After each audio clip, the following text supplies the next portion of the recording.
أعوذ بالله من الشيطان الرجيم.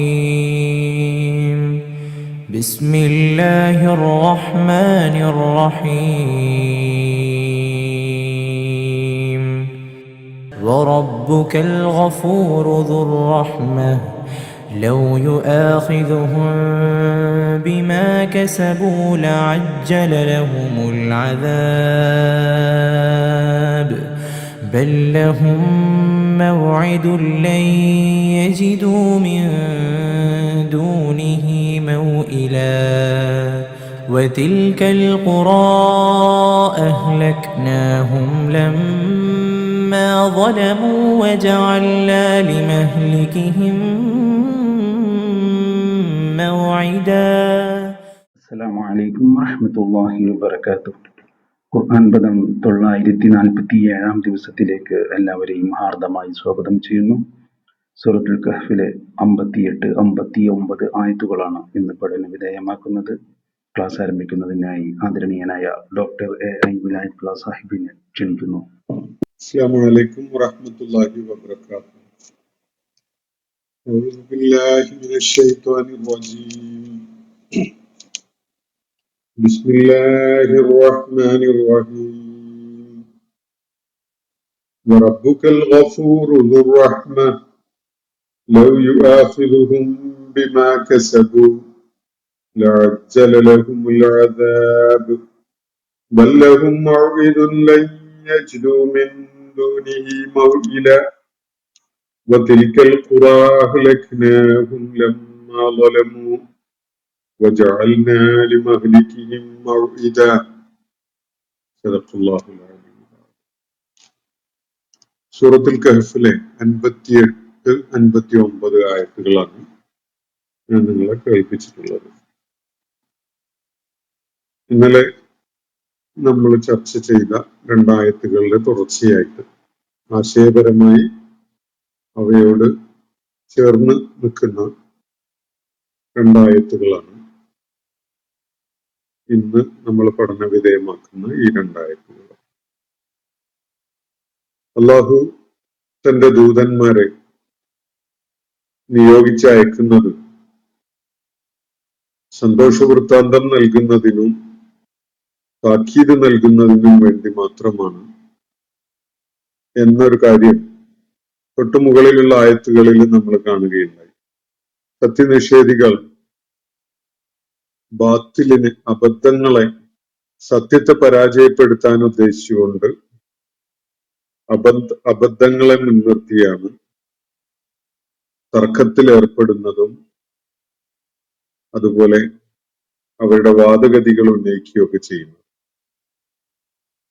പ്രവാചകന്മാരുടെ താക്കീത് കേട്ട് എന്നാ പിന്നെ ആ ശിക്ഷ ഇങ്ങ് വന്നോട്ടെ, ഞങ്ങള് തള്ളിക്കളഞ്ഞിട്ടുണ്ടല്ലോ, ഞങ്ങൾ നിഷേധിച്ചിട്ടുണ്ടല്ലോ, നിങ്ങളെ മുന്നോട്ട് വെച്ച ജീവിത ദർശനത്തെ സ്വീകരിക്കാൻ ഞങ്ങൾ കൂട്ടാക്കാതെ ഇരിക്കുകയാണല്ലോ, ഈ താക്കീത് ചെയ്യുന്ന ആ ശിക്ഷ ഇങ്ങ് വരട്ടെ എന്ന വിധത്തിലാണ്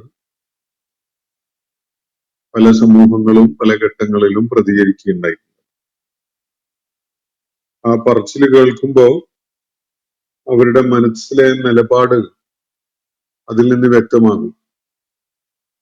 നബി സല്ലല്ലാഹു അലൈഹി വസല്ലം അല്ലെങ്കിൽ നബി സല്ലല്ലാഹു അലൈഹി വസല്ലമയെ പോലെയുള്ള പൂർവിക സമൂഹങ്ങളിലേക്ക് വന്നിട്ടുണ്ടായിരുന്ന പ്രവാചകന്മാർ, അവരാണ് ഇവരാവശ്യപ്പെടുന്ന മുറയ്ക്ക് ശിക്ഷ നടപ്പിലാക്കേണ്ടവര് എന്ന നിലക്കാണ്, അല്ലെങ്കിൽ ദൈവിക ശിക്ഷ അവരുടെ മേൽ പതിക്കാൻ വേണ്ട നടപടി എടുക്കേണ്ടത് പ്രവാചകന്മാരാണ് എന്ന നിലക്കാണ് അത്തരം ആളുകൾ സംസാരിച്ചുകൊണ്ടിരിക്കുന്നത്. യഥാർത്ഥത്തിൽ അവരുടെ കയ്യിലുള്ള തുരുപ്പു ഷീറ്റ് ഏറ്റവും ദുർബലമായതും അടിസ്ഥാനരഹിതമായതും അബദ്ധജടിലമായതും മാത്രമാണ്. സ്വദേശപരമായി യുക്തിക്കും ബുദ്ധിക്കും ഉൾക്കൊള്ളാൻ കഴിയുന്ന വിധത്തിലുള്ള ആശയങ്ങളെ അടിസ്ഥാനപ്പെടുത്തിക്കൊണ്ട് പ്രവാചകന്മാർ മുന്നോട്ട് വെക്കുന്ന ഈ ജീവിത ദർശനം, അതിനെ അവര് വളരെ നിസ്സാരമായിട്ട് ഒരു കളിതമാശയായിട്ടാണ് സ്വീകരിക്കുന്നത്. അതിന്റെ ഗൗരവവും പ്രാധാന്യവും ഉൾക്കൊള്ളാൻ അവര് കൂട്ടാക്കുന്നില്ല എന്നതാണ് അവരുടെ നിലപാടിന്റെ ഒരു പ്രത്യേകത. അള്ളാഹു അവിടെ ചോദിച്ച ഒരു പ്രസക്തമായ ചോദ്യം, വമൻ അളലമു മിമ്മൻ ദുഃഖിറ ബി ആയാതി റബ്ബി, തന്റെ റബ്ബിന്റെ ദൃഷ്ടാന്തങ്ങളെ മുൻനിർത്തിക്കൊണ്ട് ഉത്ബോധനം നടത്തുന്ന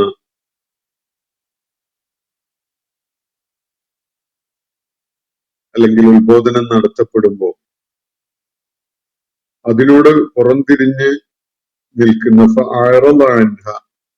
അതിനോട് പുറംതിരിഞ്ഞ് നിൽക്കുന്നവനേക്കാൾ അക്രമിയായിട്ട് ആരാണുള്ളത് എന്നാണ് അള്ളാഹു ഉന്നയിച്ച ചോദ്യം. യഥാർത്ഥത്തിൽ മനുഷ്യനെ ചിന്തിപ്പിക്കേണ്ട, മനുഷ്യന്റെ യുക്തിബോധം പ്രവർത്തനക്ഷമമാക്കേണ്ട വിധത്തിലുള്ള കാര്യങ്ങളാണ് എല്ലാ പ്രവാചകന്മാരും എല്ലാ ഘട്ടങ്ങളിലും സമർപ്പിക്കുകയുണ്ടായത്. എന്നാൽ സ്വന്തം ദുശ്ചെയ്തികളെ തന്നെ വിസ്മരിച്ചുകൊണ്ട് അക്രമത്തിന്റെ മാർഗമാണ് ഈ പ്രബോധിത സമൂഹത്തിലെ പലരും പല ഘട്ടങ്ങളിലും സ്വീകരിക്കുന്നത്. അവര് പ്രവാചകന്മാര് മുന്നോട്ട് വെച്ച ദർശനത്തോട് പുറംതിരിഞ്ഞു നിൽക്കുന്നു എന്ന് മാത്രമല്ല, വനസിയമാഖദ്ദമത്തിയതാവും, അവരിതിനകം ചെയ്തു കൂട്ടിയിട്ടുണ്ടായിരുന്ന അതിക്രമങ്ങളെ അവര് സൗകര്യപൂർവ്വം മറക്കുകയും ചെയ്യും. അവർ ചെയ്തു കൂട്ടിയ അനുഗ്രഹങ്ങൾ തന്നെ അതിക്രമങ്ങൾ തന്നെ അവർ ചെയ്തു കൂട്ടിയിട്ടുള്ള, അവരുടെ കൈകൾ പ്രവർത്തിച്ചിട്ടുള്ള അതിക്രമങ്ങൾ തന്നെ ധാരാളം മതി അവരുടെ മേൽ ദൈവിക നടപടി ഉണ്ടാവാൻ. പക്ഷെ അതിനെക്കുറിച്ച് ആലോചിക്കുകയോ അതിനെക്കുറിച്ച് എന്തെങ്കിലും ഒരു മനസ്താപം ഉണ്ടാവുകയോ ഒന്നും ചെയ്യുന്നതിന് പകരം ഈ ആളുകള് ആ കാര്യം തന്നെ പൂർണ്ണമായിട്ടങ്ങ് വിസ്മരിച്ച് കളയുകയാണ്. അള്ളാഹു പറയുന്നത്, അള്ളാഹുവിന്റെ ഒരു ശാപം അവരുടെ മേൽ ഇതിനകം തന്നെ പതിച്ചിരിക്കുന്നു എന്നതാണ്. അവരുടെ ഹൃദയങ്ങൾക്ക് ഒരു ആവരണം വന്നുപെട്ടിരിക്കുകയാണ്. അതുകൊണ്ട് അവർക്ക് കാര്യങ്ങൾ, അവരുടെ മുന്നിൽ സമർപ്പിക്കപ്പെടുന്ന ഈ ദൈവിക വെളിപ്പാടുകളുടെ ഈ സന്ദേശം ഉൾക്കൊള്ളാൻ അവർക്ക് സാധ്യമല്ല. അവരുടെ കാതുകളില് ഒരു അടപ്പ് വന്നു വീണിരിക്കുകയാണ്. ഒന്നും വേണ്ട വിധത്തില് കേൾക്കാനോ മനസ്സിലാക്കാനോ കഴിയുന്ന ഒരവസ്ഥയിലല്ല അവര് ഉള്ളത്. ഇതൊരു വലിയ ദൗർഭാഗ്യമാണ്. ഓരോരുത്തരും സ്വീകരിക്കുന്ന ഇല്ലാത്ത നിലപാടിന്റെ ഫലമായിട്ട് അവര് ഏറ്റുവാങ്ങേണ്ടി വന്നിട്ടുള്ള ഒരു ദൈവിക ശിക്ഷയാണ് കാര്യങ്ങളെ വേണ്ട വിധത്തിൽ ഉൾക്കൊള്ളാൻ കഴിയാതിരിക്കുന്നു എന്നതും, അതുപോലെ തന്നെ വേണ്ട വിധത്തിൽ കേൾക്കാൻ പറ്റാതിരിക്കുന്നു എന്നതും. സ്വാഭാവികമായി യുക്തിയിലും ബുദ്ധിയിലും ആർക്കും ഉൾക്കൊള്ളാൻ കഴിയുന്ന കാര്യങ്ങൾ ചിലർക്ക് ഉൾക്കൊള്ളാൻ പറ്റുകയില്ല. അതിന്റെ മുഖ്യ കാരണം അവരതിന് അർഹരല്ല എന്നതാണ്. അവരുടെ ഹൃദയങ്ങൾക്ക് അള്ളാഹു ഒരു ആവരണം ഇട്ടിരിക്കുകയാണ്. അവരുടെ കാതുകൾക്ക് ഒരു അടപ്പിട്ടിരിക്കുകയാണ്. കേൾക്കാനും ഉൾക്കൊള്ളാനും കഴിയാത്ത വിധത്തില് അവർക്ക് ആ സൗഭാഗ്യം തടയപ്പെട്ടിരിക്കുകയാണ്. സത്യം സ്വീകരിക്കാൻ കഴിഞ്ഞ ആളുകളെ സംബന്ധിച്ചിടത്തോളം ജീവിതത്തിൽ എന്ത് തരം പ്രതിസന്ധി നേരിടേണ്ടി വരികയാണെങ്കിലും അവർ സൗഭാഗ്യവന്മാരാണ്. കാരണം ജീവിതം ഓരോരുത്തരുടെയും ഈമാൻ പരീക്ഷിക്കാൻ വേണ്ടിയുള്ളതാണ് എന്നതാണ് ഖുർആൻ അടിവരയിട്ട് പറയുന്ന ഒരു കാര്യം. ജീവിതം ജീവിക്കാൻ വേണ്ടിയുള്ളതായിട്ടല്ല, മറിച്ച് ഓരോരുത്തരുടെയും യോഗ്യത തെളിയിക്കാനുള്ള, ഓരോരുത്തരുടെയും പ്രതിബദ്ധത തെളിയിക്കാനുള്ള, ഓരോരുത്തരുടെയും വിശ്വാസത്തിനോടുള്ള കൂറും വിധേയത്വവും ഒക്കെ തെളിയിക്കാനുള്ള അള്ളാഹു നൽകിയ കഴിവുകളെ, അള്ളാഹു നൽകിയ ബുദ്ധിപരവും അതുപോലെ അപഗ്രഥനപരവും ഒക്കെ ആയിട്ടുള്ള കഴിവുകളെ പ്രയോജനപ്പെടുത്തി സത്യം ഉൾക്കൊണ്ട് അതിനു വേണ്ടി നിലകൊള്ളുകയും അതിനോട് പ്രതിബദ്ധത കാണിക്കുകയും ചെയ്യുന്ന കാര്യത്തിൽ ഒരു പരീക്ഷണത്തിന് വിധേയമാകുന്നതിന് വേണ്ടിയുള്ളതാണ് ജീവിതം.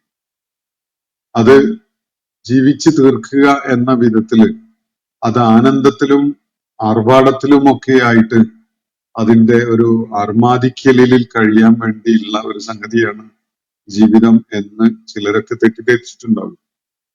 പക്ഷെ സത്യവിശ്വാസം ഉൾക്കൊണ്ട ആളുകളെ സംബന്ധിച്ചിടത്തോളം ഏത് വിധത്തിലുള്ള തിരിച്ചടികൾ ഉണ്ടാവുകയാണെങ്കിലും അവരുടെ ഈമാന് ശോഷണം വരാതിരിക്കുന്നിടത്തോളം കാലം, ഈ സൂറത്തിന്റെ തുടക്കത്തിൽ നമ്മൾ അഹ്ലുൽ കഹ്ഫിനെ പരാമർശിച്ചുകൊണ്ട് വായിച്ച ചില ആയത്തുകളിൽ അവരെ എണീറ്റ് നിന്ന് ദൃഢസ്വരത്തിൽ പറഞ്ഞൊരു കാര്യമുണ്ട്. റബ്ബുനല്ലദീ ഖലഖസ് സമാവാതി വൽ അർദ്, ആകാശഭൂമികളെ സൃഷ്ടിച്ചവനായ പ്രപഞ്ചനാഥനാണ് ഞങ്ങളുടെ റബ്ബ്. അവനല്ലാത്ത മറ്റൊരുത്തനെയും ഞങ്ങൾ ഇലാഹായിട്ട് സ്വീകരിക്കുകയില്ല എന്ന് പറയാൻ അവർ കാണിച്ച ആ ആർജവം ഉന്മൂലനം ചെയ്യപ്പെടുന്നതിന്റെ ഏറ്റവും അപകടകരമായ ഒരവസ്ഥയിലാണ് അവര് അങ്ങനെ പ്രഖ്യാപിക്കുന്നത് തന്നെ. അപ്പോ വലിയ പ്രതിസന്ധികൾ നേരിടുന്ന ഘട്ടത്തിൽ പോലും ഒരു സത്യവിശ്വാസിയെ സംബന്ധിച്ചിടത്തോളം അതില് ദൗർഭാഗ്യകരമായിട്ടോ അല്ലെങ്കിൽ അവന് പ്രയാസമുണ്ടാക്കുന്ന വിധത്തിലോ ഭാഗ്യദോഷമായ വിധത്തിലോ ഒന്നുമല്ല കാര്യങ്ങൾ ഉണ്ടാവുന്നത്. അവർക്ക് അത് അള്ളാഹുവിന്റെ മാർഗത്തിൽ കൂടുതൽ അർപ്പിക്കുവാനും അവരുടെ ഓരോരുത്തരുടെയും ദൃഢചിത്തത തെളിയിക്കുവാനും ഒക്കെയുള്ള ഒരു അവസരം ആയിട്ടാണ് അവരത് കാണുക. അപ്പോ ഇങ്ങനെ സ്വന്തം ചെയ്തികളെ വിസ്മരിച്ചുകൊണ്ട് ഈ വിധത്തില് ധിക്കാരപരമായ നിലപാടിലേക്ക് പോകുന്ന ആളുകൾ അവര് യഥാർത്ഥത്തിൽ വലിയ ദൗർഭാഗ്യവാന്മാരാണ്. അവരുടെ ഹൃദയത്തില് സത്യം കയറാതിരിക്കുന്ന വിധത്തില് ഹൃദയങ്ങൾക്ക് ആവരണമാണ്. കാര്യങ്ങള് കേട്ട് മനസ്സിലാക്കാൻ കഴിയാത്ത വിധത്തിൽ അവരുടെ കാതുകൾക്ക് ഒരടപ്പ് വീണ അവസ്ഥയാണുള്ളത്. അവരൊന്നും മനസ്സിലാക്കുന്നവരായിട്ട് നിലകൊള്ളുകയില്ല. അവരെ സത്യമാർഗത്തിലേക്ക് ക്ഷണിക്കുകയാണെങ്കിൽ ഒരിക്കലും തന്നെ അവര് സത്യം ഉൾക്കൊള്ളുന്നവരായി സന്മാർഗം പ്രാപിക്കുന്നവരായി മാറുകയില്ല. അത് അവരുടെ ഒരു ദൗർഭാഗ്യമാണ് എന്നതാണ് ഖുർആൻ ഇവിടെ ചൂണ്ടിക്കാണിച്ചിട്ടുള്ള സംഗതി.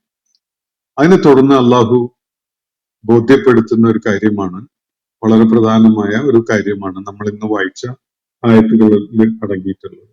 റബ്ബുക്കൽ ഗഫൂർ, നിന്റെ നാഥൻ ഗഫൂറാണ്, പുറത്തു കൊടുക്കുന്നവനാണ്. ശിക്ഷിക്കാൻ വേണ്ടി ഒരുങ്ങി അങ്ങനെ സർവായുധ വിഭൂഷിതനായിട്ട് അങ്ങനെ നിൽക്കുന്ന ഒരു അവസ്ഥയല്ല അള്ളാഹു എന്നുള്ളത്.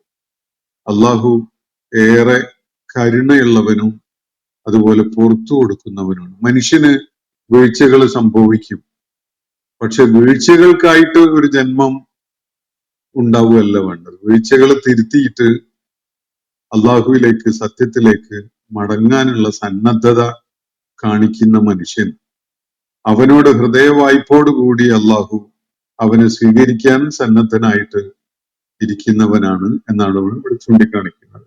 റബ്ബുക്കൽ ഗഫൂറു ദുർ റഹ്മ, അവന് കാരുണ്യമുടയവനാണ്. അള്ളാഹുവിന്റെ പ്രകൃതമാണ്.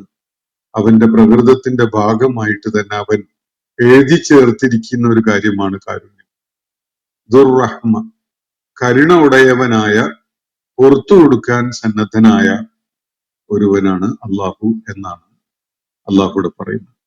അള്ളാഹു തീർച്ചയായിട്ടും പ്രവാചകന്മാരുടെ സന്ദേശങ്ങളെ ഉൾക്കൊള്ളാൻ കൂട്ടാക്കാതിരിക്കുന്ന, അക്രമത്തിന്റെ മാർഗം സ്വീകരിക്കുന്ന, സ്വന്തം ദുഷ്കർമ്മങ്ങളുടെ ഭൂതകാലത്തെ വിസ്മരിച്ചുകൊണ്ട് പ്രതികരിച്ചുകൊണ്ടിരിക്കുന്ന ആളുകളെ അള്ളാഹു തീർച്ചയായിട്ടും പിടികൂടുക തന്നെ ചെയ്യും എന്ന് പറയുമ്പോഴും അള്ളാഹു ഓർമ്മപ്പെടുത്തുന്നത് അള്ളാഹു അങ്ങേയറ്റം പുറത്തു കൊടുക്കാൻ സന്നദ്ധതയുള്ളവനാണ്, കരുണയുടയവനാണ് എന്നതാണ്. അള്ളാഹുവിന്റെ ഏറ്റവും എടുത്തു പറയുന്ന ക്വാളിറ്റി ആയിട്ട് ഖുർആൻ പരാമർശിക്കുന്നത് അവന്റെ കാരുണ്യത്തെയാണ്. കതബ അലാ നഫ്സിഹി റഹ്മ, കാരുണ്യം അവന്റെ പ്രകൃതമായിട്ട് തന്നെ അവൻ എഴുതി ചേർത്തിരിക്കുന്നു, എഴുതി വച്ചിരിക്കുന്നു എന്നാണ് അവിടെ സൂചിപ്പിക്കപ്പെടുന്നത്. ഇവിടെ പറയുന്നത് അള്ളാഹു തീർച്ചയായിട്ടും റബ്ബുക്കൽ ഗഫൂറു, നിന്റെ നാഥൻ പുറത്തു കൊടുക്കുന്നവനാണ്, അവൻ അതിന് സന്നദ്ധതയുള്ളതാണ്.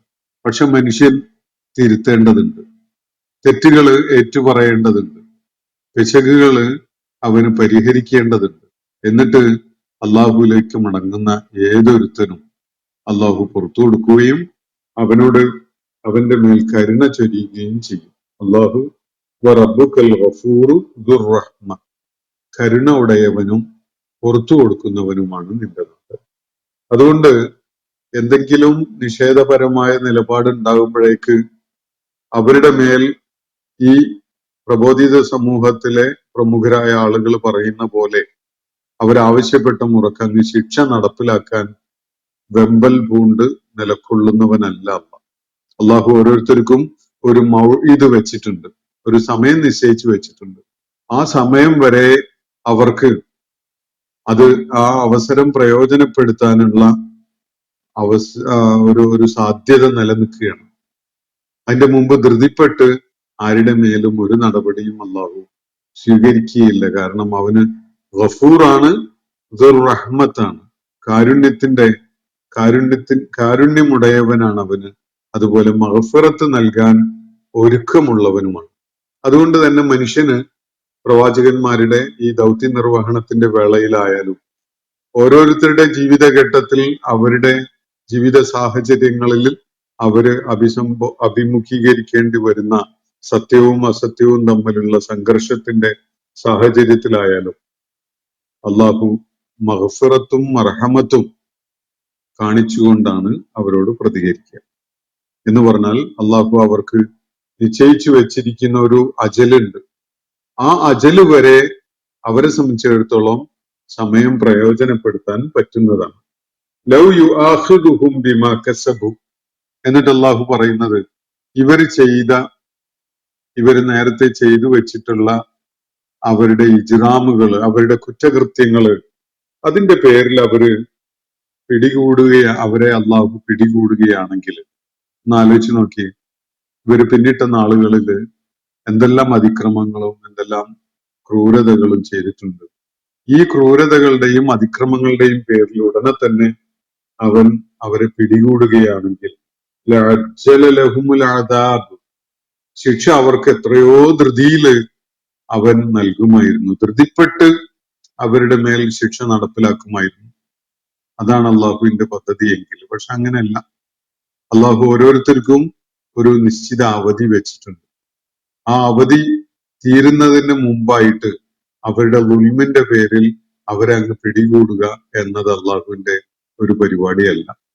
അവൻ മഗ്ഫിറത്ത് നൽകുന്നവനും അതുപോലെ റഹ്മത്ത് ചൊരിയുന്നവനും ഒക്കെയാണ് എന്നതുകൊണ്ട് തന്നെ അവൻ അവസരം ആരുടേതും ചുരുക്കി കളയുകയില്ല. ഓരോരുത്തർക്കും നിശ്ചയിക്കപ്പെട്ട ആ അവധി എത്തുന്നത് വരെ അവർക്ക് അവരുടെ അവസരം നിലനിൽക്കുകയാണ്. അപ്പോ ഇവരുടെ ഈ ദുഷ്കർമ്മങ്ങളുടെ പേരിൽ അള്ളാഹു അവരെ പിടികൂടുകയാണെങ്കിൽ ലഅജ്ജലലഹുമുൽ അദാബ്, ഇത്രയൊന്നും കാത്തു നിൽക്കാൻ കഴിയില്ല. അവർക്ക് ശിക്ഷ എത്രയോ ധൃതിയിൽ തന്നെ അവന് നൽകുമായിരുന്നു. പക്ഷെ അള്ളാഹുവിന്റെ പദ്ധതി അങ്ങനെയല്ല. ബല്ലഹും മൗഇദുൻ, അവർക്കായിട്ട് നിശ്ചയിക്കപ്പെട്ട ഒരു സമയമുണ്ട്. അത് അള്ളാഹു നേരത്തെ നിശ്ചയിച്ചിട്ടുള്ളതാണ്. ഓരോരുത്തർക്കും മൗഇദ് എത്ര വരെയാണ് എന്നത് അള്ളാഹു നിശ്ചയിച്ചിട്ടുള്ളതാണ്. ബല്ലഹും മൗഇദുൻ ലൻ യജിദു മിൻ ദൂനിഹി മൗഇല. എന്നാൽ അള്ളാഹുവെ അല്ലാതെ മറ്റൊരു അഭയകേന്ദ്രം അല്ലെങ്കിൽ രക്ഷാമാർഗം അവർക്ക് കണ്ടെത്താൻ സാധ്യമല്ല. ഓരോരുത്തർക്കും ഒരു അവധി അവൻ നിശ്ചയിച്ചു വെച്ചിട്ടുണ്ട്. ആ അവധിക്ക് മുമ്പായി ഓരോരുത്തരും സ്വന്തം തെറ്റ് തിരുത്തിക്കൊണ്ട് സൃഷ്ടാവായ റബ്ബിലേക്ക് മടങ്ങാൻ സന്നദ്ധനാകുന്നുവെങ്കിൽ അവരെ സംബന്ധിച്ചിടത്തോളം അള്ളാഹുവിന്റെ മഗ്ഫിറത്തും മർഹമത്തും തീർച്ചയായിട്ടും അള്ളാഹു അവരുടെ മേൽ ചൊരിയുമെന്നാണ് ഇവിടെ സൂചിപ്പിക്കുന്നത്. എന്നാൽ ആരെങ്കിലും അത് പ്രയോജനപ്പെടുത്താതെ ധിക്കാരത്തിന്റെ വഴിയിൽ തന്നെയാണ് പോകുന്നതെങ്കിൽ അവര് കരുതേണ്ട അവർക്ക് വേറെ എന്തെങ്കിലും ഒരു രക്ഷാമാർഗം, ഒരു മൗഇല് കാണാൻ പറ്റുമെന്ന്. ഒരിക്കലും തന്നെ അവർക്ക് കാണാൻ പറ്റുകയില്ല എന്നാണ് അള്ളാഹു ഇവിടെ പറയുന്നത്. ലൻ യജിദു മിൻ ദൂനിഹി, അവനിലേക്കുള്ള മാർഗമല്ലാതെ മറ്റൊരു മൗഇല്, മറ്റൊരു രക്ഷാമാർഗം ഒരാൾക്കും കണ്ടെത്താൻ സാധ്യമേ അല്ല. അപ്പോ അവസരം പ്രയോജനപ്പെടുത്താതെ കണ്ട് വെല്ലുവിളിയുമായിട്ട് ആരെങ്കിലും അള്ളാഹുവിനോട് പോരടിക്കാൻ ഒരുങ്ങി അങ്ങനെ വെല്ലുവിളിച്ചുകൊണ്ട് നിൽക്കുകയാണ് എന്ന് കരുതിയിട്ട് അവർക്ക് എന്തെങ്കിലും അള്ളാഹുലേക്കുള്ളതല്ലാത്ത വേറെ വല്ല മാർഗവും രക്ഷാമാർഗവും അവരുടെ മുന്നിൽ തുറന്നു വരികയില്ല. ഇതാണ് അള്ളാഹു സൂചിപ്പിക്കുന്ന ഒരു കാര്യം. അപ്പൊ മനുഷ്യനോട്, സൃഷ്ടിജാലങ്ങളോട് ഒക്കെ ഉള്ള അള്ളാഹുവിന്റെ കാരുണ്യവും അതുപോലെ മനുഷ്യനോട് അള്ളാഹു കാണിക്കാൻ സന്നദ്ധനായി ഒരുങ്ങി നിൽക്കുന്ന ആ പുറത്തു കൊടുക്കാനുള്ള, വിട്ടുവീഴ്ച ചെയ്തു കൊടുക്കാനുള്ള സന്നദ്ധതയുമാണ് ഇവിടെ ചൂണ്ടിക്കാണിക്കപ്പെടുന്നത്. പ്രവാചകന്മാരോട് സംവദിച്ചുകൊണ്ടിരുന്ന ഈ ആളുകൾ അവരുടെ ബുദ്ധിശൂന്യത കാരണമായിട്ട് ധൃതിപ്പെട്ടുകൊണ്ട് ആവശ്യപ്പെടുകയാണ്, മുഹമ്മദെ, നീ താക്കീത് ചെയ്യുന്ന ആ ശിക്ഷ, ദൈവിക നടപടി എന്നാ അതങ്ങ് പോന്നോട്ടെ, അതങ്ങ് ചെയ്തേക്ക്, ഞങ്ങൾ അതിന് റെഡിയാണ് എന്ന വിധത്തിൽ സംസാരിച്ചു കൊണ്ടിരിക്കുന്ന ഈ ആളുകൾ യഥാർത്ഥത്തിൽ അവരുടെ മൗഢ്യമാണ് വെളിപ്പെടുത്തിക്കൊണ്ടിരിക്കുന്നത്. ആരുടെയെങ്കിലും അങ്ങനെ പ്രകോപനം സൃഷ്ടിക്കലിന്റെ ഇരയായിക്കൊണ്ട് ശിക്ഷ ഉടനെ അങ്ങ് നടപ്പിലാക്കുന്നവനല്ല അള്ളാഹ്. കാരണം അള്ളാഹു മഗ്ഫിറത്തുള്ളവനും മർഹമത്ത് നൽകുന്നവനും ഒക്കെയാണ്. അതുകൊണ്ട് തന്നെ അവൻ ഓരോരുത്തർക്കും നിശ്ചയിക്കപ്പെട്ട അവധി വെട്ടിച്ചുരുക്കാൻ പോകുന്നില്ല. ആ അവധി എത്തുന്നത് വരെ അവർക്കുള്ള അവസരം അവന്റെ കാരുണ്യത്തിന്റെ തന്നെ ഒരു പ്രതിഫലനമായിട്ട് അവൻ നിലനിർത്തും. ആവശ്യമുള്ളവർക്ക് അത് പ്രയോജനപ്പെടുത്താം. എപ്പോ വേണമെങ്കിലും അവധി എത്തുന്നതിന് മുമ്പായിട്ട് അവർക്ക് തങ്ങളുടെ റബ്ബിലേക്ക് മടങ്ങുകയും ചെയ്യാം എന്നാണ് അള്ളാഹുവിടെ സൂചിപ്പിക്കുന്ന കാര്യം. ഉടനെ തന്നെ അള്ളാഹു മറ്റൊരു കാര്യത്തിലേക്കാണ് നമ്മളുടെ ശ്രദ്ധ കൊണ്ടുപോകുന്നത്. എന്ന് കരുതി അള്ളാഹുവിന്റെ നടപടി ഒരിക്കലും ഉണ്ടാവുകയില്ല എന്ന തെറ്റിദ്ധാരണയിലൊന്നും ആരും കരുതേണ്ടതില്ല. വത്തിൽക്കൽ ഖുറ അഹ്ലക്നാഹും, ഈ നാടുകളൊക്കെ ഉണ്ടല്ലോ, അതൊക്കെ നാം നശിപ്പിച്ചത് തന്നെയാണ്.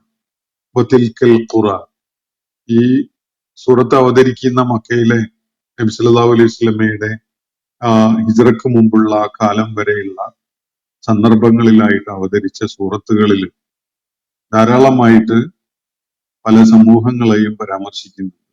ആദ്, സമൂദ്, മദിയൻ, അതുപോലെ ലൂത്ത് അലൈഹിസ്സലാമിന്റെ സമൂഹം, ഇങ്ങനെയുള്ള സമൂഹങ്ങളെയൊക്കെ അള്ളാഹു പല ഘട്ടങ്ങളിലായിട്ട് നശിപ്പിച്ചതിന്റെ പല വിശദാംശങ്ങളും അടങ്ങിയ കഥകൾ ഖുർആനിൽ നേരത്തെ അള്ളാഹു വിവരിച്ചു കഴിഞ്ഞിട്ടുള്ളതാണ്. ആ സംഭവ വിവരണങ്ങളിലേക്കൊക്കെയുള്ള ഒരു സൂചനയായിട്ടാണ് അള്ളാഹു ഇവിടെ പറയുന്നത്, തിൽക്കൽ ഖുറ അഹ്ലക്നാഹും, അവയൊക്കെ ഉണ്ടല്ലോ നാം നശിപ്പിച്ച ഭൂപ്രദേശങ്ങളാണ്. അതുകൊണ്ട് അള്ളാഹുവിന്റെ ശിക്ഷാ നടപടി ഉണ്ടാവുകയില്ല. അവന് ശിക്ഷ നടപ്പിലാക്കാൻ കഴിവുള്ളവനല്ല. അവന്റെ വീരവാദങ്ങളൊക്കെ വെറും വാചകമടി മാത്രമാണ് എന്നൊക്കെ ആരെങ്കിലും സങ്കല്പിച്ചുകൊണ്ട് നിലകൊള്ളുന്നുവെങ്കിൽ അവന്റെ മഗ്ഫിറത്തിനെയും മർഹമത്തിനെയും ആരും ഒരു ദൗർബല്യമായിട്ട് തെറ്റിദ്ധരിക്കേണ്ടതില്ല. സമൂഹങ്ങളെ അവരുടെ ധിക്കാരവും അതിക്രമവും അതിന്റെ ഏറ്റവും ഉച്ചിയിലെത്തിയ ഘട്ടങ്ങളിൽ അള്ളാഹുവിന്റെ അജലനുസരിച്ച് പല സമൂഹങ്ങളെയും അവൻ നശിപ്പിച്ചിട്ടുണ്ട്. അതിന്റെ ചിത്രം ഈ പ്രബോധിത സമൂഹത്തിലെ ഭൂരിഭാഗം ആളുകൾക്കും അറിയുന്നതും അവർക്ക് അവരുടെ നിത്യജീവിതത്തിൽ കാണാൻ അവസരമുള്ളതൊക്കെയാണ്. അറബികൾ, പ്രത്യേകിച്ച് മക്കയുടെയും പരിസരത്തൊക്കെ ഉണ്ടായിരുന്ന അറബികൾക്ക് രണ്ട് പ്രമുഖമായ യാത്രകളാണ് ഒരു വർഷത്തിലുള്ളത്. ഒന്ന് അവരുടെ ഉഷ്ണകാലത്തുള്ള യാത്ര, മറ്റൊന്ന് അവരുടെ ശൈത്യകാലത്തുള്ള യാത്ര. റിഹിലത്ത് ശിതാഇ വസൈഫ് എന്ന് ഖുർആൻ ഒരിടത്ത് പരാമർശിക്കുന്നത് കാണാം. അവരുടെ ഖുറൈശികളെ സംബന്ധിച്ചിടത്തോളം, അതുപോലെ മക്കയിലെ ബഹുജനങ്ങളെ സംബന്ധിച്ചിടത്തോളം അവരുടെ കച്ചവട ആവശ്യങ്ങൾക്കും വിഭവ സമാഹരണത്തിനൊക്കെ ആയിട്ട്, അപ്പൊ മക്ക അങ്ങനെ വിഭവശൂന്യമായ ഒരു പ്രദേശമാണ്. മറ്റു നാടുകളിൽ പോയിട്ട് സംഭരിച്ചു കൊണ്ടുവരണം. അത് കച്ചവട ആവശ്യത്തിനായാലും സ്വന്തം ആവശ്യത്തിനൊക്കെ ആയാലും ജീവിത ആവശ്യത്തിന് വേണ്ട വിഭവങ്ങൾ മറ്റ് ഭൂപ്രദേശങ്ങളിൽ സിറിയയിലേക്കും അതുപോലെ ഈജിപ്തിലേക്കും ഒക്കെ യാത്ര ചെയ്തുകൊണ്ട് വേണം അവർക്ക് വിഭവങ്ങൾ കണ്ടെത്താനും അത് കൊണ്ടുവരാനും ഒക്കെ തന്നെ. അപ്പൊ അങ്ങനെയുള്ള യാത്രകൾ അവര് നിരന്തരം നിർവഹിച്ചിരുന്നതാണ്. വർഷത്തില് 2 മുഖ്യമായ യാത്രകളുടെ സന്ദർഭങ്ങളാണ് അവർക്കുള്ളത്. അതിനെ ഖുർആൻ പരാമർശിക്കുന്നത് നമ്മൾ കാണുന്നു. ഈ യാത്രാവേളകളിൽ അവര് കടന്നു പോയിരുന്ന ഭൂപ്രദേശങ്ങൾ പല ഭൂപ്രദേശങ്ങളും ഇത്തരം അള്ളാഹു നേരത്തെ നശിപ്പിച്ചിട്ടുണ്ടായിരുന്ന സമൂഹങ്ങളുടെ അവശിഷ്ടങ്ങള് അതേപടി നിലനിൽക്കുന്ന പ്രദേശങ്ങളാണ്. അവരുടെ ചുറ്റുപാടുമായിട്ട് അവര് ഖുർആൻ പരാമർശിച്ച നശിപ്പിക്കപ്പെട്ട പല സമൂഹങ്ങളുടെയും കഥകള് ഖുർആൻ വിശദമായിട്ട് പറയുന്നുണ്ട്. ആ കഥകളിലെ പരാമർശിക്കപ്പെട്ട ഭൂപ്രദേശങ്ങൾ ഇവരുടെ യാത്രാമാർഗങ്ങളിൽ ആണ് നിലനിൽക്കുന്നുണ്ടായിരുന്നത്. അവയൊക്കെയും തന്നെ അവരുടെ ആസാറുകൾ, ആ നശിപ്പിക്കപ്പെട്ട സമൂഹങ്ങളുടെ അവശിഷ്ടങ്ങൾ ഉള്ള വിധത്തിൽ തന്നെയാണ് ഉണ്ടായിരുന്നത്. അപ്പൊ അവരെ സംബന്ധിച്ചിടത്തോളം അത് അന്യമായ ഒരു സംഗതിയല്ല. അതുകൊണ്ട് ആരും തെറ്റിദ്ധരിക്കേണ്ട, അള്ളാഹുവിന്റെ മഗ്ഫിറത്തും മർഹമത്തും എന്നേക്കുമായിട്ട് തങ്ങളിൽ നിന്ന് ശിക്ഷയെ തടഞ്ഞു നിർത്തി കളയും എന്നത്. ശിക്ഷ അള്ളാഹു വേണ്ട എന്ന് വെക്കും. അത് ഓരോരുത്തരുടെയും നിലപാടിന്റെ അടിസ്ഥാനത്തിലാണ് എന്നതാണ് വസ്തുത. ശിക്ഷ ഉണ്ടാവുകയില്ല എന്ന തെറ്റിദ്ധാരണ ആർക്കും വേണ്ടതില്ല. വതിൽക്കൽ ഖുറ അഹ്ലക്നാഹും, ആ പ്രദേശങ്ങളുണ്ടല്ലോ നാം നശിപ്പിച്ചവയാണ് അതൊക്കെ തന്നെ. ലമ്മ വലമു, അതിന്റെ നാട്ടുകാർ, അവര് ആ ആളുകള് അതിക്രമകാരികളായി മാറിയപ്പോഴാണ്, ധിക്കാരികളായി മാറിയപ്പോഴാണ് നാം അവരെ നശിപ്പിക്കുകയുണ്ടായത്. വജഅൽനാലി മഹ്ലികിഹിം മൗഇദ, അവരുടെ നാശത്തിന് നാം ഒരു സമയം നിശ്ചയിച്ചിട്ടും ഉണ്ടായിരുന്നു. സമയം എത്തുന്നതിന് മുമ്പ് ആരുടെ പേരിലും ആരുടെ മേലും നടപടി സ്വീകരിച്ചിട്ടില്ല. ഒരു മൗഇദ് അവരെ നശിപ്പിക്കുന്നതിന് നാം വെച്ചിട്ടുണ്ടായിരുന്നു എന്നാണ് അള്ളാഹുവിടെ പറയുന്നത്. നശിപ്പിക്കപ്പെട്ട ഭൂപ്രദേശങ്ങള് ഈ ഖുർആൻ അഭിസംബോധന ചെയ്യുന്ന ആദ്യ തലമുറയിലെ ആ പ്രദേശത്തുള്ള ആളുകൾക്ക് അവരുടെ സഞ്ചാര മാർഗങ്ങളിൽ എപ്പോഴും കാണാൻ കഴിഞ്ഞിട്ടുണ്ടായിരുന്ന ചിത്രങ്ങളാണ്. പക്ഷെ ആ നാടുകളിലെ ആളുകളെ നശിപ്പിച്ചത് വെറുതെ നശിപ്പിച്ചതല്ല. ലമ്മ ലലമു എന്നാണ് അള്ളാഹുവിടെ പറയുന്നത്. അവര് വലിയ ലാലിമുകളായി മാറിയപ്പോ, അവര് വലിയ അതിക്രമികള്, അതുപോലെ ആത്മദ്രോഹികള്, അതുപോലെ മനുഷ്യ സമൂഹത്തോടും പ്രകൃതിയോടും ഒക്കെ ദ്രോഹം ചെയ്യുന്നവരായി മാറിയപ്പോ, പ്രപഞ്ച സൃഷ്ടാവിനോട് ഏറ്റവും വലിയ ദ്രോഹം ചെയ്യുന്നവരായി മാറിയപ്പോഴാണ് അള്ളാഹു അവരെ നശിപ്പിക്കുകയുണ്ടായത്. എന്നാൽ അവരെ നശിപ്പിച്ച ആ പ്രക്രിയക്ക് അള്ളാഹു ഒരു സമയം നേരത്തെ നിശ്ചയിച്ചു വെച്ചിട്ടുണ്ടായിരുന്നു. ആ സമയം എത്തുന്നതിന്റെ മുമ്പായിട്ട് ആരുടെ മേലും അള്ളാഹു നടപടി സ്വീകരിച്ചിട്ടില്ല. ഇതാണ് അള്ളാഹുവിടെ സൂചിപ്പിക്കുന്ന കാര്യം.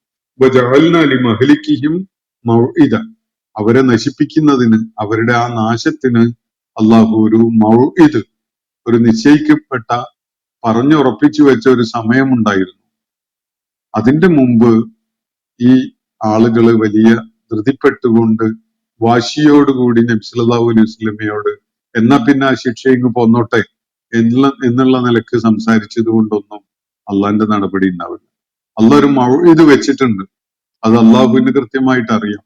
ആ മൗഇദ് ലംഘിക്കാതെ അവൻ തീർച്ചയായിട്ടും അത്തരം ലാലിമുകളുടെ മേൽ നടപടി സ്വീകരിക്കുക തന്നെ ചെയ്യും.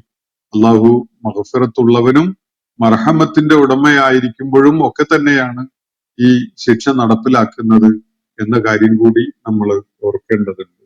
ഈ രണ്ടായത്തുകളിൽ അടങ്ങിയിട്ടുള്ള ആശയങ്ങളാണ് ഞാൻ നിങ്ങളുമായി പങ്കുവച്ചിട്ടുള്ളത്. ഒന്ന് രണ്ട് പ്രതികരണങ്ങൾ കിട്ടിയതിനോട് അത് നിങ്ങളെ കേൾപ്പിക്കുകയും അത് സംബന്ധമായി ചില കാര്യങ്ങൾ സൂചിപ്പിക്കുകയും ചെയ്യാമെന്ന് വിചാരിക്കുകയാണ്.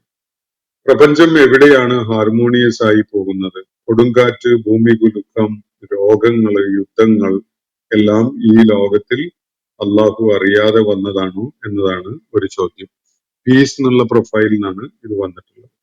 പ്രപഞ്ചം എവിടെയാണ് ഹാർമോണിയസ് ആയിട്ടുള്ളത് എന്നത് ഈ ചോദ്യത്തിൽ അടങ്ങിയിട്ടുള്ള ഈ പരാമർശിക്കപ്പെട്ട കൊടുങ്കാറ്റ്, ഭൂമികുലുക്കം, രോഗങ്ങള്, യുദ്ധങ്ങള് ഇതൊക്കെ ഉള്ളത് കൊണ്ട് ഇല്ലാണ്ടാവുന്ന ഒരു സംഗതിയല്ല. പ്രപഞ്ചത്തിന് ഒരു ഹാർമണി ഉണ്ട് എന്നതിനുള്ള തെളിവ് ഞാനും നിങ്ങളും ഒക്കെ തന്നെയാണ്. ഇവിടെ സൂര്യന്റെ പ്രകാശം മനുഷ്യന് ഭൂമിയിൽ ലഭ്യമാകുന്നുണ്ട്. പ്രകൃതിയിലെ ജീവജാലങ്ങൾക്ക് അതിന്റെ പ്രകാശവും ഊർജവും ഒക്കെ കിട്ടിക്കൊണ്ടിരിക്കുന്നുണ്ട്. ആ വിധത്തില് ആ ക്രമീകരണം നിലനിൽക്കുന്നുണ്ട്. അതുപോലെ ഗോളങ്ങൾ തമ്മിലുള്ള ബന്ധം, അവയുടെ നിർമ്മിതമായ അകലം, അതിന്റെ ചലനം, ചലനക്രമം, ചലനത്തിന്റെ ദിശ, അങ്ങനെയുള്ള സംഗതികള് മഴ വർഷിക്കുന്നത്, അതുപോലെ ഈ വാട്ടർ സൈക്കിൾ അതിന്റെ എല്ലാ പ്രത്യേകതകളോടും കൂടിയുള്ളത്, അതുപോലെ ജീവജാലങ്ങൾക്ക് അവർക്ക് വേണ്ട വിഭവങ്ങൾ ഭൂമുഖത്തുണ്ടായി വരുന്നത്, അതിന്റെ ഫുഡ് സൈക്കിൾ പ്രവർത്തനക്ഷമമാകുന്നത്, മനുഷ്യന്റെ ശരീരഘടന നിരന്തരമായി ഒരു ക്രമം അനുസരിച്ച് പ്രവർത്തിച്ചു കൊണ്ടിരിക്കുന്നത്, ഇതൊന്നും തന്നെ വ്യത്യസ്തങ്ങളായ ദൈവങ്ങളുടെ നിർദ്ദേശങ്ങൾ കേട്ടുകൊണ്ടിരിക്കുന്നവയാണെങ്കിൽ, അതനുസരിക്കേണ്ടി വരുന്നവയാണെങ്കിൽ ഈ വിധത്തില് ഒരു ക്രമത്തില് പ്രവർത്തനക്ഷമമാവുകയില്ല. എന്നാൽ ചില സന്ദർഭങ്ങളില് കൊടുങ്കാറ്റുണ്ടാകുന്നുണ്ട്, പ്രളയം ഉണ്ടാകുന്നുണ്ട്, അതുപോലെ ഭൂമി കുലുക്കം ഉണ്ടാവുന്നുണ്ട്. ഇതൊക്കെ കഴിഞ്ഞാലും നമ്മൾ ഈ ഭൂമി മനുഷ്യന് വസിക്കുന്ന, ജീവജാലങ്ങൾ വസിക്കുന്ന ഒരു ഭൂമിയായിട്ട് തന്നെയാണ് നമ്മൾ കാണുന്നത്. പേമാരി ഉണ്ടായി കഴിഞ്ഞതിന് ശേഷം അത് വെള്ളം താഴ്ന്നു പോകുന്നു, വീണ്ടും അവിടെ ജീവജാലങ്ങളും മനുഷ്യരൊക്കെ ജീവിക്കുന്ന അവസ്ഥ നിലനിൽക്കുന്നുണ്ട്. അപ്പൊ അതിലൊരു ഹാർമണി തന്നെയാണ് അത് കാണിക്കുന്നത്. മനുഷ്യന്റെ ചിന്ത, പ്രവർത്തനങ്ങള്, അവന്റെ അവയവങ്ങള്, ഇതൊക്കെ തന്നെ ഒരു ഹാർമോണിയസ് ആയിട്ടുള്ള ഒരു സിസ്റ്റത്തിലാണ് പ്രവർത്തിച്ചു കൊണ്ടിരിക്കുന്നത് എന്നതാണ് വസ്തുത. കൊടുങ്കാറ്റും ഭൂമി കുലുക്കവും രോഗങ്ങളും ഒക്കെ തന്നെ അതുപോലെ ഈ കൊടുങ്കാറ്റിന്റെയും ഭൂമി കുലുക്കത്തിന്റെയും അതുപോലെയുള്ള പ്രാപഞ്ചിക പ്രതിഭാസങ്ങളുടെയും കാര്യത്തില് അതും അള്ളാഹു നിശ്ചയിച്ചിട്ടുള്ള പ്രപഞ്ചത്തിൽ സംഭവിക്കേണ്ട ചില കാര്യങ്ങളായിട്ട് അള്ളാഹു ഈ പ്രകൃതി, ഈ പ്രപഞ്ചത്തിന്റെ ഈ സാകല്യത്തിന്റെ ഭാഗമായിട്ട് അവൻ നിശ്ചയിച്ചു വെച്ചിട്ടുള്ള കാര്യങ്ങൾ തന്നെയാണ്.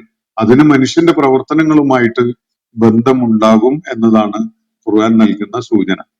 പലപ്പോഴും ഇത്തരം പ്രകൃതിക്ഷോഭങ്ങൾ ദൈവിക നടപടികളായിട്ട് അത് മനുഷ്യന്റെ ധിക്കാരപരമായ പ്രവർത്തനങ്ങൾക്കുള്ള ദൈവികമായ നടപടിയായിട്ട് അത്തരം സംഭവങ്ങൾ ഉണ്ടാകുന്നു എന്നതും ഖുർആൻ പരാമർശിക്കുന്നുണ്ട്.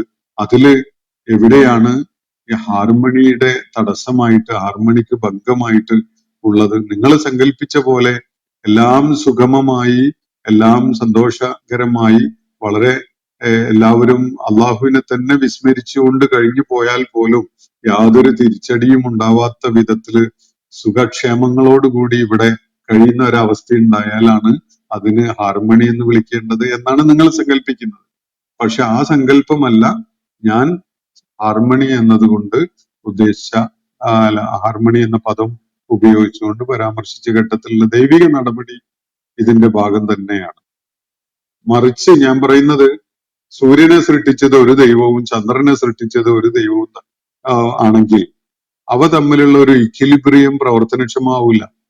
സൂര്യനും ചന്ദ്രനും പരസ്പര ബന്ധമുള്ള പ്രതിഭാസങ്ങളാണ്. ഈ പ്രപഞ്ചത്തിന്റെ സംവിധാനം പ്രവർത്തനക്ഷമമാവുന്നത് അത് ഇവയുടെ പരസ്പരം സഹകരിച്ചുകൊണ്ടുള്ള ഒരു പ്രവർത്തന പ്രക്രിയ നടന്നുകൊണ്ടിരിക്കുമ്പോഴാണ്.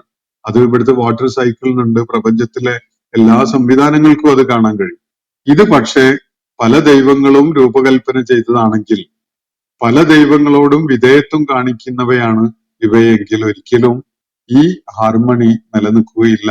ഭൂമിയിൽ മഴ വർഷിക്കുന്ന അവസ്ഥ തന്നെ ഉണ്ടാവില്ല, ഭൂമിയിൽ ക്രമീകരിക്കപ്പെട്ട ചൂട് കിട്ടുന്ന അവസ്ഥ ഉണ്ടാവില്ല, രാവും പകലും ഇപ്പോൾ നമ്മൾ അനുഭവിക്കുന്ന വിധത്തിലുള്ള ക്രമീകരണത്തിലാവില്ല. അനന്തമായ, അവസാനിക്കാത്ത, അല്ലെങ്കിൽ വളരെ ദീർഘമായ ഒരു കാലഘട്ടം രാവാവുകയും വളരെ ദീർഘമായ ഒരു കാലഘട്ടം പകലാവുകയും ഒക്കെ ചെയ്യുന്ന ഒരു അവസ്ഥ ഉണ്ടായാൽ ഒന്ന് സങ്കല്പിച്ചു നോക്കൂ. അപ്പൊ അത് ഉണ്ടാവാതിരിക്കുന്നത് ഇവിടെ ഒരു ക്രമീകരണം ഉള്ളത് കൊണ്ടാണ്. അതിന് സമഗ്രമായ ഒരു ആസൂത്രണം ഈ പ്രപഞ്ചത്തിലും മനുഷ്യന്റെ സൃഷ്ടിപ്പിലും ജീവജാലങ്ങളുടെ സൃഷ്ടിപ്പിലും ഒക്കെ ഉണ്ട് എന്നതുകൊണ്ടാണ് നമുക്കും ഈ ജീവജാലങ്ങൾക്കും അതുപോലെ നിലനിൽക്കാൻ കഴിയുന്നതും ഈ പ്രപഞ്ച സംവിധാനം ഇങ്ങനെ നിലനിൽക്കുന്നതൊക്കെ തന്നെ. ഭൂമിയുടെ ഇപ്പോ നമ്മള് ഗുരുത്വാകർഷണ ബലത്തെ കുറിച്ച് പറയാറുണ്ടല്ലോ, അത് തന്നെ ഒരു ക്രമീകരണം ഈ പ്രപഞ്ചത്തിൽ, ഭൂമിയിൽ അല്ലെങ്കിൽ ഈ പ്രപഞ്ചത്തിൽ അള്ളാഹു ഒരുക്കിയിട്ടുള്ള ഒരു ക്രമീകരണമാണ്. അത് ആ പ്രവർത്തനം, ആ പ്രതിഭാസം പ്രവർത്തനക്ഷമമാവുന്നതിന് പകരം മറ്റൊരു ഒരു ആക്ഷനോ ഫോഴ്സോ ആണ് ഉണ്ടാവുന്നതെങ്കിൽ നമ്മള് മുകളിലോട്ട് എറിഞ്ഞ സാധനം താഴേക്ക് ഭൂമിയിലേക്ക് വരുന്ന ഒരവസ്ഥ ഉണ്ടാവില്ല.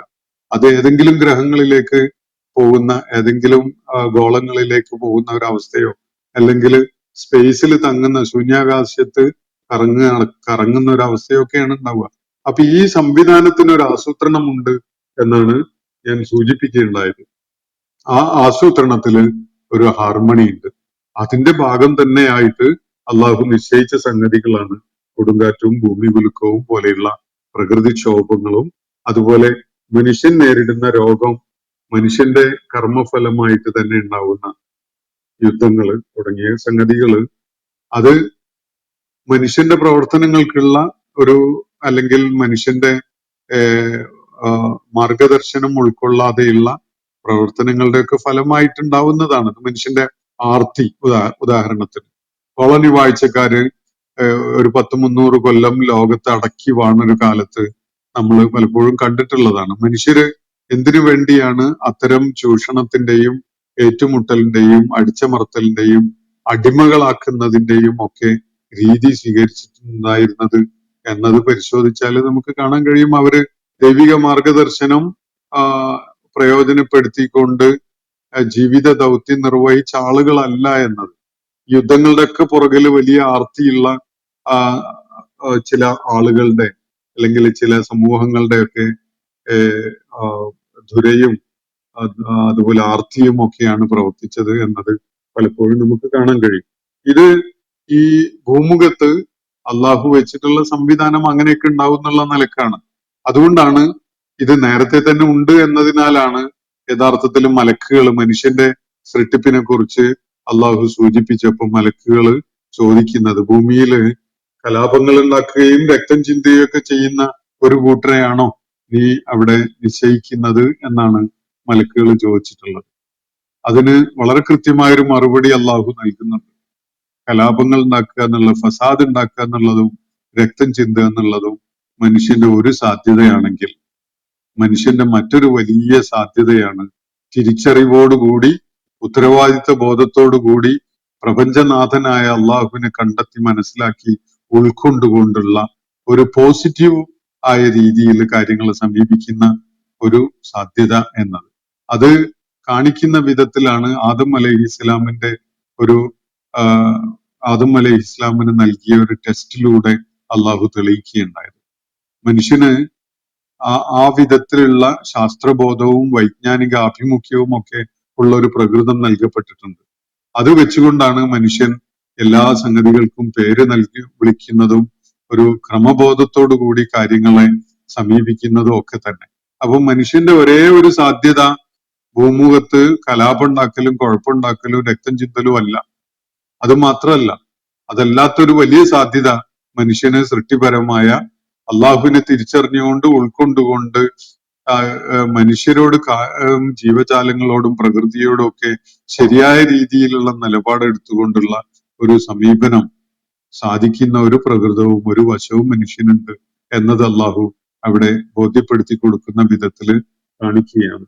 അപ്പോ ഈ ഹാർമണി പ്രവർത്തനക്ഷമമാണ് എന്നത് യാതൊരു സംശയമില്ലാത്ത സംഗതിയാണ്. ഈ ഹാർമണിക്കുള്ള ഒരു ഭംഗമല്ല ഇത്. ഇനി ഈ പ്രപഞ്ചം ഉണ്ടായതാണല്ലോ, അത് പൂർണ്ണമായിട്ട് അള്ളാഹു നശിപ്പിക്കുന്ന ഒരു സമയവും വരാൻ പോകുന്നുണ്ട്. അപ്പൊ എന്ത് പറയും? ഹാർമണി തീരെ ഇല്ലാന്നോ? അപ്പോ ഈ പ്രപഞ്ചം അള്ളാഹു ഏകനായ റബ്ബിന്റെ സമഗ്രമായ ആസൂത്രണത്തിന്റെ ഫലമായിട്ട് നിലവിൽ വന്ന ഒരു പ്രതിഭാസമാണ് ഈ പ്രപഞ്ചം. അതിന് അള്ളാഹു തന്നെ നിശ്ചയിച്ചിട്ടുള്ള ഒരു ഒടുക്കമുണ്ട്. അത് ഖുർആൻ സൂചിപ്പിക്കുന്നുണ്ട്. അപ്പൊ ഞാൻ ആ കാര്യം നിങ്ങൾക്ക് മനസ്സിലായിട്ടുണ്ടാവും എന്ന് വിചാരിക്കുന്നത് അവസാനിപ്പിക്കുകയാണ്. മറ്റൊന്ന് അദ്ദേഹം സൂചിപ്പിച്ചത് ഇസ്ലാമിക വിശ്വാസത്തിന്റെ പ്രധാന സംഗതി അള്ളാഹുവിനെ വിശ്വസിക്കുന്ന കൂട്ടത്തിൽ അപ്പിയിടുന്ന ഒരു മനുഷ്യനെ കൂടി അനുസരണം ചെയ്യുക എന്നതാണല്ലോ എന്നാണ് ചൂണ്ടിക്കാണിക്കപ്പെടുന്നത്. ഇന്നലെ ഞാന് അള്ളാഹു അല്ലാത്ത ദൈവങ്ങളെ പരാമർശിച്ചുകൊണ്ടാണ് ഒരു പ്രയോഗം നടത്തിയിട്ടുള്ളത്. മനുഷ്യന്റെ ദൗർബല്യം ചൂണ്ടിക്കാണിക്കാൻ വേണ്ടിയാണ് ഞാൻ അത് പറഞ്ഞിട്ടുള്ളത്. എന്തുകൊണ്ടെന്ന് പറഞ്ഞാൽ, ഒരു മനുഷ്യന് ദിവ്യത്വത്തിന്റെ ഒരു വല്ല അംശവും ഉണ്ടെങ്കിൽ ഏറ്റവും ആദ്യം അവന് അത്തരം മനുഷ്യന് പ്രയാസം സൃഷ്ടിക്കുന്ന അല്ലെങ്കിൽ വിമ്മിഷ്ടമുണ്ടാക്കുന്ന തരം ജീവിത അല്ലെങ്കിൽ ശാരീരിക ആവശ്യങ്ങൾ വേണ്ടാന്ന് വെക്കും. അതാണ് ഞാൻ സൂചിപ്പിച്ചതിന്റെ അർത്ഥം. മനുഷ്യന് ദിവ്യത്വം ഉണ്ടെങ്കിൽ ആദ്യം ഈ അപ്പിയിടലും മൂത്രമൊഴിക്കലും ഒക്കെ പോലെയുള്ള മനുഷ്യന് സന്തോഷം നൽകുന്നതല്ലാത്ത, അല്ലെങ്കിൽ അതിലൊരു റിലീഫൊക്കെ ഉണ്ടാവും, പക്ഷെ അത് മനുഷ്യന്റെ അവസ്ഥ യിലും ഉള്ള ഒരു സംഗതിയാണ്. ആ ഒരു അവസ്ഥയിൽ നിന്ന്, അങ്ങനെ ഒരു സംഗതി ഉണ്ടാവുന്ന ആ വേണ്ടി വരുന്നതിൽ നിന്ന് ഒരു മുക്തി നേടാനായിരിക്കും മനുഷ്യന് ആദ്യം ശ്രമിക്കുക, അവനിൽ വല്ല ദിവ്യത്വം ഉണ്ടെങ്കിൽ. ഒരു ദിവ്യത്വവും മനുഷ്യനിൽ ഇല്ലാത്തത് കൊണ്ടാണ് ഈ ദിവ്യന്മാരായിട്ട് ആരാധിക്കപ്പെടുന്ന സകല മനുഷ്യരും ഈ ഒരു പ്രത്യേകത പേറിക്കൊണ്ട് ജീവിക്കുന്നത് എന്നത് നമുക്ക് കാണാൻ കഴിയും. ഇനി ഇദ്ദേഹം സൂചിപ്പിച്ച ഒരു സംഗതി, അള്ളാഹുവിനോടൊപ്പം നമ്മൾ ഇതുപോലെയുള്ള ശാരീരികവും മാനുഷികവുമായ പ്രത്യേകതകളുള്ള ഒരാളെ അനുധാവനം ചെയ്യുന്നു എന്നതാണ്. അതിൽ യാതൊരു സംശയവും ഇല്ല. മുഹമ്മദ് നബി സല്ലല്ലാഹു അലൈഹി വസല്ലം ഉൾപ്പെടെയുള്ള സകല പ്രവാചകന്മാരും മനുഷ്യന്റെ ഈ വക പ്രത്യേകതകളൊക്കെ ഉള്ളവർ തന്നെയായിരുന്നു. അവര് മനുഷ്യന്റെ അനിവാര്യമായ വൈകാരികതയും അതുപോലെ വിശപ്പും ദാഹവും അതുപോലെയുള്ള സംഗതികൾ, അങ്ങാടികളിൽ ഇറങ്ങി നടന്നിരുന്നവരും ഭക്ഷണം കഴിച്ചിരുന്നവരും അതുപോലെ സ്ത്രീ പുരുഷ സംസർഗം വേണ്ടിയിരുന്നവരും ഒക്കെയാണ് ഈ പ്രവാചകന്മാര്. അവരെ ആരും ആരാധിക്കുന്നില്ല, അവരെ ആരും ദൈവങ്ങളായിട്ട് കാണുന്നുമില്ല. മനുഷ്യന് കാര്യങ്ങൾ പഠിപ്പിക്കുന്നതിന് വേണ്ടി മനുഷ്യരിൽ നിന്ന് തന്നെ അള്ളാഹു തെരഞ്ഞെടുത്ത് അയച്ചിട്ടുള്ള ചില ആളുകളാണ് അവർ. അവർക്ക് സ്വാഭാവികമായിട്ടും മനുഷ്യനുണ്ടാവുന്ന എല്ലാ അവസ്ഥകളും അവർക്കും ഉണ്ടാവും. അവരാരും ദേവന്മാരോ അല്ലെങ്കിൽ ദേവികളോ ഒന്നും ആവുന്നില്ല. അവരെ ആരും ആരാധിക്കാനും പാടില്ല. അവരെ ദൈവങ്ങളായിട്ട് കാണുക എന്നൊരു പരിപാടി പാടില്ലാത്തതാണ് എന്നാണ് ഖുർആൻ വളരെ അടിവരയിട്ടുകൊണ്ട് തന്നെ പറഞ്ഞുകൊണ്ടിരിക്കുന്നത്. അതുകൊണ്ട് അപ്പിയിടുക എന്നുള്ള കാര്യം മാത്രമല്ല, മനുഷ്യനുമായി ബന്ധപ്പെട്ടുകൊണ്ട് എന്തൊക്കെ പ്രത്യേകതകൾ ഉണ്ടോ അതൊക്കെയും പ്രവാചകന്മാർക്കുണ്ട്. അവർ out and out human individuals ആണ്. ഖുർആൻ അത് വളരെ സംശയലേശമന്യേ വിളിച്ചു പറയാൻ വേണ്ടി നബി സല്ലല്ലാഹു അലൈഹി വസല്ലമയെ ചുമതലപ്പെടുത്തിയ സന്ദർഭങ്ങളൊക്കെ ഖുർആനിൽ നമുക്ക് കാണാൻ കഴിയും. ഞങ്ങള് ഇന്നമ അന ബശറും മിസ്ലുക്കും, നിങ്ങളെപ്പോലെയുള്ള മനുഷ്യര് മാത്രാണ്, ഞങ്ങൾക്ക് വെളിപാട് ലഭിക്കുന്നുണ്ട്, എനിക്ക് വെളിപാട് ലഭിക്കുന്നുണ്ട് എന്നത് മാത്രമാണ് ഒരു വ്യത്യസ്തത എന്നാണ് നബി സല്ലല്ലാഹു അലൈഹി വസല്ലമയോട് പ്രഖ്യാപിക്കാൻ വേണ്ടി അള്ളാഹു ആവശ്യപ്പെട്ടിട്ടുള്ളത്. അപ്പോ ഈ വക ആവശ്യങ്ങളൊന്നും ഉള്ള ഒരുവനെ അല്ല ദൈവം എന്ന് വിളിക്കുക.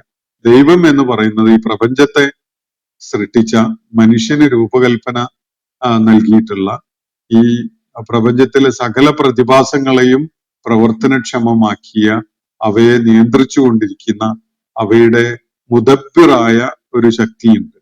ആ ശക്തിയെയാണ് ദൈവം എന്ന് വിളിക്കുന്നത്. അവൻ മനുഷ്യന് മാർഗദർശനം നൽകുന്നതിന് വേണ്ടി വെച്ച ഒരു സംവിധാനമാണ് അവരിൽ തന്നെ പെട്ട ചിലരെ തെരഞ്ഞെടുത്ത് ദൂതന്മാരായിട്ട് അയക്കുക എന്നത്. അവരെയാണ് പ്രവാചകന്മാരെന്ന് വിളിക്കുന്നത്. ഈ പ്രവാചകന്മാര് അനുസരിക്കപ്പെടാം എന്നതല്ലാതെ ഒരു കാരണവശാലും ആരാധിക്കപ്പെടുന്നവരായിക്കൂടാ. അതാണ് ഖുർആന്റെ അടിസ്ഥാനപരമായ സന്ദേശത്തിൽപ്പെട്ട ഒരു കാര്യം. കാര്യങ്ങൾ വ്യക്തമായിട്ടുണ്ടാകും എന്ന് കരുതുകയാണ്. അപ്പോ ഹക്ക് ബോധ്യപ്പെടുന്നതിന് മനുഷ്യന് ഏറ്റവും അടിസ്ഥാനപരമായി വേണ്ടത് സത്യം തിരിച്ചറിയാനുള്ള ഒരു തേട്ടമാണ് എന്നുകൂടി ഞാൻ ചൂണ്ടിക്കാണിക്കാൻ ആഗ്രഹിക്കുകയാണ്. ആ തേട്ടം ഉള്ളവർക്ക്, അങ്ങനെ ഒരു ആഗ്രഹമുള്ളവർക്കാണ് സത്യം ഉൾക്കൊള്ളാൻ സാധിക്കുക. അല്ലാത്തവരുടെ കാര്യത്തിൽ ഹൃദയങ്ങള് അള്ളാഹു ഒരു ആവരണം ഇട്ടിട്ടുണ്ടാകും, അതുപോലെ കാതുകൾക്ക് ഒരു അടപ്പിട്ടിട്ടുണ്ടാകും. അവർക്ക് അത് ഉൾക്കൊള്ളാൻ കഴിയില്ല. അവര് ബഹുദൈവങ്ങളെയോ അല്ലെങ്കിൽ ആൾ ദൈവങ്ങളെയോ വിഗ്രഹങ്ങളെയോ എന്ത് മണ്ടത്തരം വേണമെങ്കിലും തലയിലേറ്റി കൊണ്ട് നടക്കുന്നതിന് ആർക്കൊരു വിരോധവുമില്ല. അത് അള്ളാഹു അവർക്ക് നൽകിയിട്ടുള്ള സ്വാതന്ത്ര്യത്തിന്റെ ഭാഗം കൂടിയാണ് എന്ന് സൂചിപ്പിക്കാനാണ് ഈ സന്ദർഭത്തിൽ ഞാൻ അവസാനിപ്പിക്കുകയാണ്. വാഖിർ ദഅവാന അനിൽ ഹംദുലില്ലാഹി റബ്ബിൽ ആലമീൻ.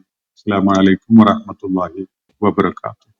ഇന്നത്തെ ഖുർആൻ പഠനം ഇവിടെ സമാപിക്കുന്നു. ഖുർആൻ പഠനത്തിൽ പങ്കെടുത്ത എല്ലാവർക്കും അള്ളാഹു അർഹമായ പ്രതിഫലം നൽകി അനുഗ്രഹിക്കട്ടെ. വആഖിർ ദഅവാന അനിൽ ഹംദുലില്ലാഹി റബ്ബിൽ ആലമീൻ. അസ്സലാമു അലൈക്കും വറഹ്മത്തുള്ളാഹി വബറകാതുഹു.